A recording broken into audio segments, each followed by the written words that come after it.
présenter vite fait l'exploitation avec quelques dates clés, sachant que l'exploitation est très jeune. On a démarré l'aventure en 2016 sur des phases de test, puis on a attaqué réellement en 2017. On a commencé très petit, sur 1000 m². On avait réquisitionné le jardin de la grand-mère pour voir si la reconversion professionnelle pouvait être faite ou pas.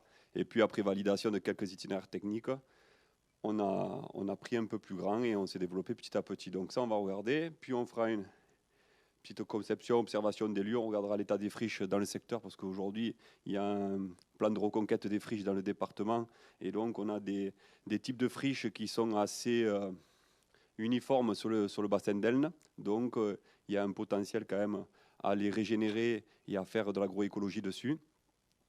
On parlera des itinéraires, donc génération de sol, et puis après les itinéraires de production et les résultats. Donc quelques petites date un peu précise. 2016, c'est un peu le début de l'aventure, les années test. On découvre à l'époque le mot permaculture. On patauge un peu dans le néant Internet et tout ce que nous propose. Et c'est pas génial aussi parce qu'on est souvent noyé par de l'information. Puis on découvre la chaîne YouTube Vers de Terre Production, les vidéos maraîchage solivant. Et de suite, ça donne un aspect beaucoup plus concret, on le met en application et on se rend compte que très rapidement ça marche. Du coup, on a grandi l'exploitation en 2017 en prenant quelques petites parcelles de plus. On passe à 5300 m² et très rapidement, on prend la nouvelle parcelle de nectar qu'on met en phase de régénération, on parlera de suite. Donc c'est une régénération qui dure entre 6 et 8 mois chaque fois. Ça a été le même concept basé sur les apports massifs de carbone et sur la mise en place de couverts végétaux. Et puis 2017, on rentre dans une agriculture peut-être un peu plus subtile, un peu plus fine. On parlera de biodynamie, on parlera d'agroforesterie. Ce matin, Bruno nous a parlé de conception du paysage. Et oui, en effet, on devient des architectes du paysage. Et ça va nous apporter énormément sur le développement de nos productions. Et puis 2018, c'est la mécanisation des itinéraires de production. C'est vrai qu'en démarrant avec peu de moyens à l'époque, ça a été beaucoup de travail manuel, c'est laborieux, c'est fatigant.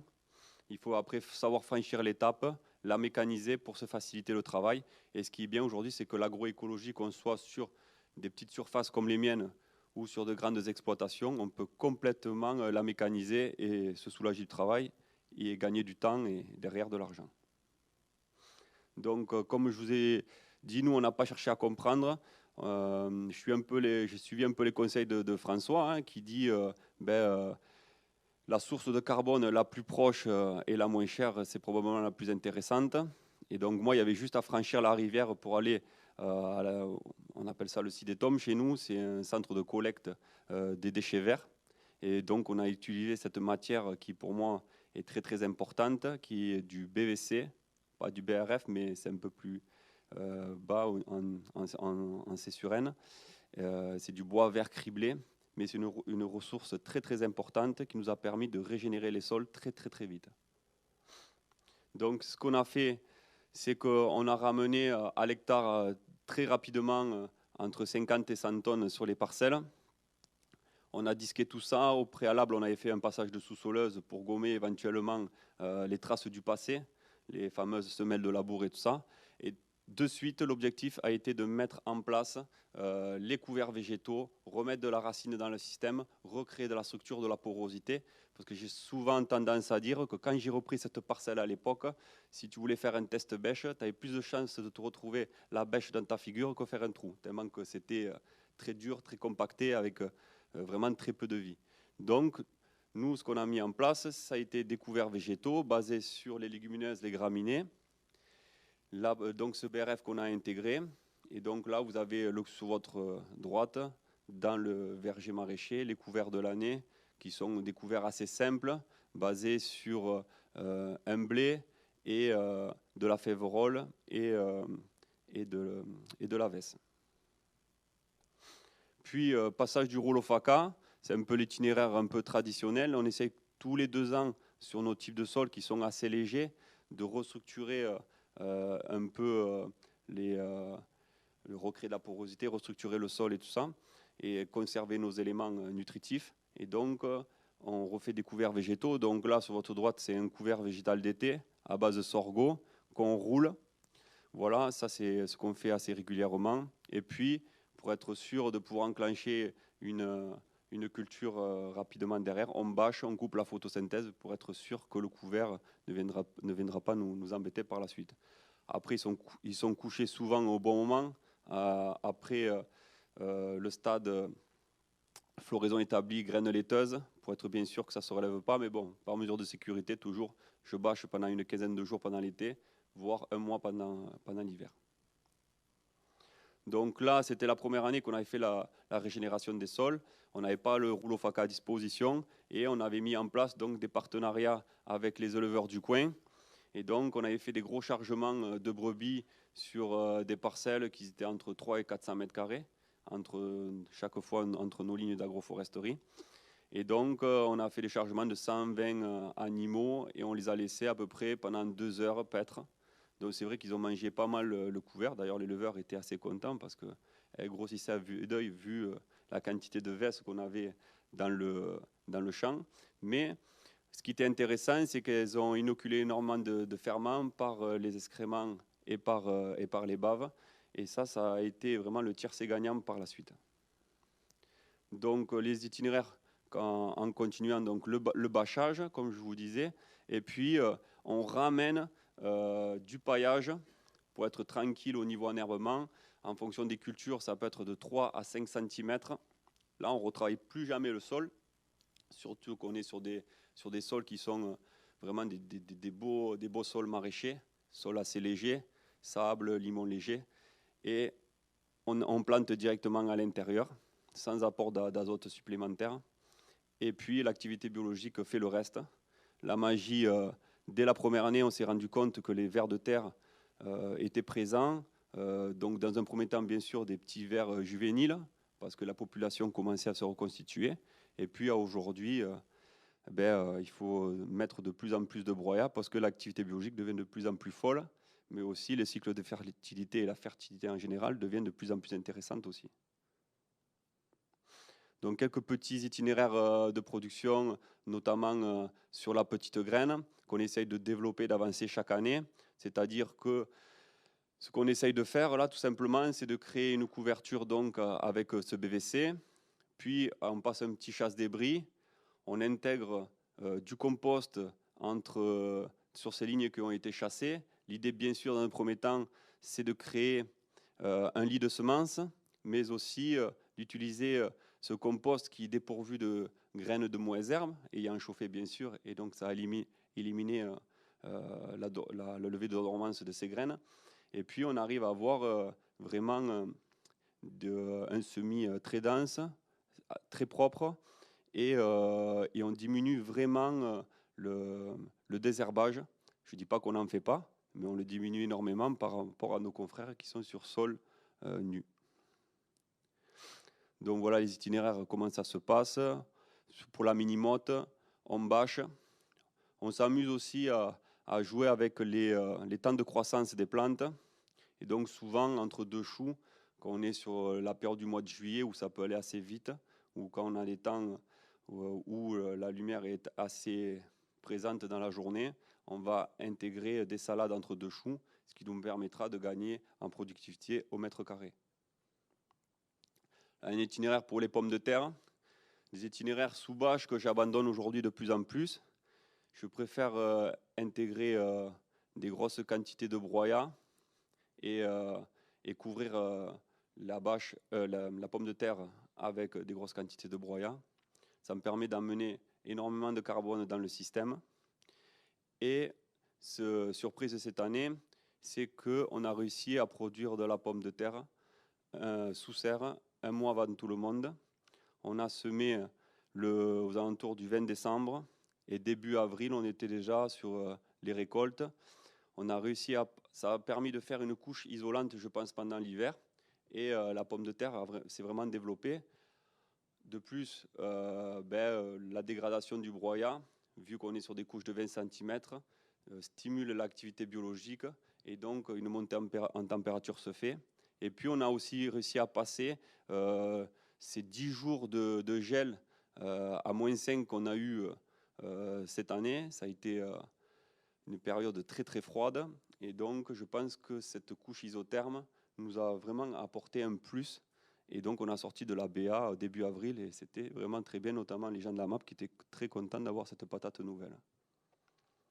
Donc, voilà un peu comment ça fonctionne quand on est sur la bâche. On travaille avec les cannes à planter, mais comme je vous dis, c'est très manuel, ça devient de plus en plus fatigant. Et quand on va faire des grosses quantités comme nous, on avait fait l'an passé, on perd beaucoup de temps, surtout qu'on a aussi d'autres choses à faire. Donc aujourd'hui, peut-être l'idée, c'est de développer l'intégration des patates avec une planteuse à godet, par exemple, et puis au préalable, avoir déposé une certaine quantité de broyat sur le sol. J'ai un collègue qui fait ça en Bretagne et ça se passe plutôt bien pour lui. Donc très vite, on s'est rendu compte que, comme on disait tout à l'heure, les chaînes trophiques se rallongent. Et oui, tout à fait, il y a l'explosion des vers de terre, mais pas que. L'agroforesterie, les sous-étages qu'on a mis dans les agroforesteries, l'enherbement qu'on a laissé tout autour de la parcelle a permis aussi l'arrivée de nombreux auxiliaires et un développement de la biodiversité. Au fur et à mesure que les arbres grandissent aussi, on s'est rendu compte que des rapaces, notamment, sont arrivés sur le secteur. Il y a une stabilisation de beaucoup de ravageurs. Et d'année en année, on est de moins en moins embêtés. Comme je disais, les résultats tout à l'heure, c'est une agriculture de la liberté. Les intrants sont quasiment gratuits. C'est vraiment le ver de terre qui va faire le taf et qui va nous amener l'azote nécessaire et tous les autres éléments pour la santé de nos plantes, pour leur croissance. Nous, cette année, là, on a complètement arrêté les intrants azotés, notamment sous serre. On n'a fait que des apports de broyat qu'on met une fois par an à l'automne.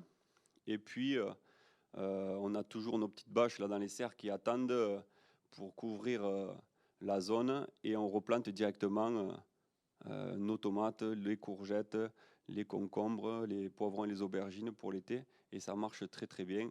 C'est très poussant, peu de maladies et ça va de mieux en mieux. Donc j'ai tendance à dire que les achats extérieurs deviennent des investissements. En effet, on n'achète quasiment plus de consommables. Même les toiles tissées, on peut les considérer comme des investissements parce qu'on va les garder pendant très très longtemps. Pas de plastique qu'on change chaque année.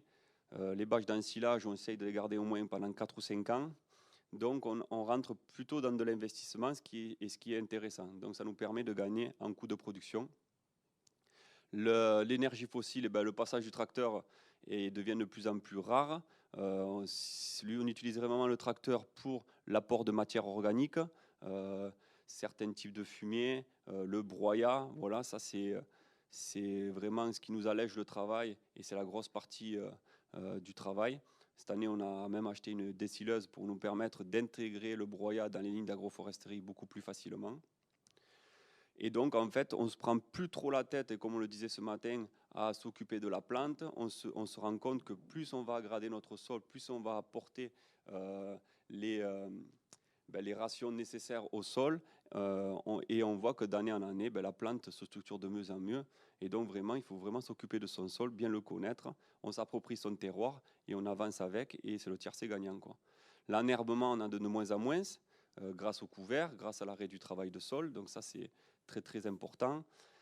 Et en plus, c'est un travail qui est plutôt assez pénible. Donc si on peut se passer du désherbage, on le fait avec grand plaisir. Les fréquences d'arrosage, elles deviennent de moins en moins importantes. J'ai des collègues à côté de chez moi qui ont en plein été arrosent 2 heures par jour à l'aspersion, alors que nous, on est sur une demi-heure tous les 3 jours et on a les mêmes types d'asperseurs. Donc pour vous dire que la quantité d'humus qu'on a dans notre sol est un super rétenteur. Et donc tout ça, c'est un gain de temps et un gain d'argent. Et après, on sait quoi en faire parce qu'on le réinvestit et ça se passe plutôt bien dans ce cas-là. Puis, cette année, on est en train de vraiment mettre en place de la production locale, de la semence locale. Et j'ai tendance à dire que le tiercé gagnant, c'est une variété locale adaptée sur sol vivant. Et là, vraiment, on arrive à avoir des produits gustativement exceptionnels. Donc, le niveau nutritif, bien sûr, se développe. Et on a des plantes, bien sûr, qui sont de moins en moins malades, voire quasiment plus. Les interventions de protection des plantes sont quasiment inexistantes sur mon exploitation. Et donc, c'est encore du gain de temps. Et on continue donc à se focaliser sur notre sol et à lui apporter ce qu'il a vraiment besoin. On gagne en production au mètre carré. Tout à fait, parce que ce qu'on remarque, c'est que je pense que les mycorhizes font vraiment le taf d'aller chercher les substances nutritives et donc automatiquement on peut vraiment coller à touche les cultures. Notamment, je me suis rendu compte que tout le monde disait à côté d'un fenouil, tu peux rien planter, c'est la galère, c'est ça. Et nous, on se rend compte qu'il y a tout qui pousse à côté d'un fenouil. Et donc, en fait, il n'y a pas d'histoire de plan de campagne, pas plan de campagne. On s'en fout un peu de cette histoire. On sait que le sol est vivant et que chacun aura sa nourriture et tout se passera bien. Donc, ce qu'on fait attention, c'est par rapport au développement de la plante, à la captation de lumière. On essaye de faire en sorte qu'il n'y ait pas de concurrence, par contre, sur ce point-là. Donc, comme vous pouvez le voir, il y a peu d'enherbement. Je vous dis, si on fait des interventions de désherbage, on est vraiment sur les carottes souvent. Et encore, ce n'est pas énorme. Et sur les autres types de cultures, une fois qu'elles ont pris la place, ça va beaucoup mieux. Les passe-pieds, on fait toujours très attention que le passe-pied soit bien rempli de BRF. Et à partir de là, ça se passe assez bien. Donc ça, c'est un peu le petit coin humour de cette séquence. C'est qu'on a vraiment de gros problèmes. C'est que, ça pousse fort et ça produit gros. Comme vous pouvez le voir sur les images, on sort vraiment du gros légume parce qu'il y a becté dans le sol et donc la plante en profite pleinement. Et puis, c'est vraiment trop bon. Et ça, c'est un autre gros problème parce que tous les cuistots avec qui on bosse actuellement en sont vraiment contents. Et on est passé l'année dernière à développer la restauration avec 2 restaurants. Et cette année, sur le département, il y en a 20 qui ont franchi le cap parce qu'ils se sont rendus compte que tout simplement, c'était bon et qualitatif. Et donc, après 4 ans de production, rapidement, on est passé de 3800 m² à 1,6 hectare. Aujourd'hui, la MAP compte plus de 100 familles par semaine, avec seulement 1,6 hectare. Donc, je pense qu'on peut être content du travail qu'on a réalisé. Des restaurants sont là aujourd'hui et poussent pour qu'on continue à développer les variétés anciennes, l'aspect qualitatif et nutritif de nos plantes. Et ça nous motive bien. Donc il faut qu'on continue à se moderniser, à développer la mécanisation, à développer les itinéraires techniques, continuer à être des maraîchers chercheurs parce que le chemin est long et donc il va falloir encore développer tout ça. Et donc on continue à travailler sur voilà, le verger maraîcher. Je pense que c'est l'avenir et donc on continue à mettre des vergers en place. On a tenté les fruits, les produits exotiques et donc l'agroforesterie un peu tropicale sous serre. Couplé avec de la vigne et tout ça, il y a quelque chose à faire et ça devient très très intéressant cet aspect-là. Donc on va le travailler dans les prochains mois, dans les prochaines années. Les variétés paysannes, j'y crois énormément. Pour moi, c'est vraiment le tiercé gagnant pour arriver à une alimentation durable et de qualité sur nos territoires. Développer la technique agro-silvopastorale, je pense que très rapidement, on ne sera pas qu'un maraîcher. L'agriculteur de demain sera aussi un céréalier, un éleveur. Voilà, on va devoir être touche à tout, développer nos compétences. Donc, il faut vraiment qu'on continue à creuser et à travailler le sujet. Renforcer les coopérations, ce qui nous permettra bien sûr d'acquérir de nouvelles compétences. Et ce qu'on fait aujourd'hui, d'ailleurs, si on est tous là en train d'échanger aujourd'hui, c'est parce qu'on renforce notre coopération pour que l'agroécologie devienne de plus en plus importante sur nos territoires et continuant à diffuser le savoir. Merci aux gens qui soutiennent depuis le début l'agroécologie, que ce soit des consommateurs, des producteurs, des institutions. C'est très important. Je remercie la MAP au passage. Merci à tous.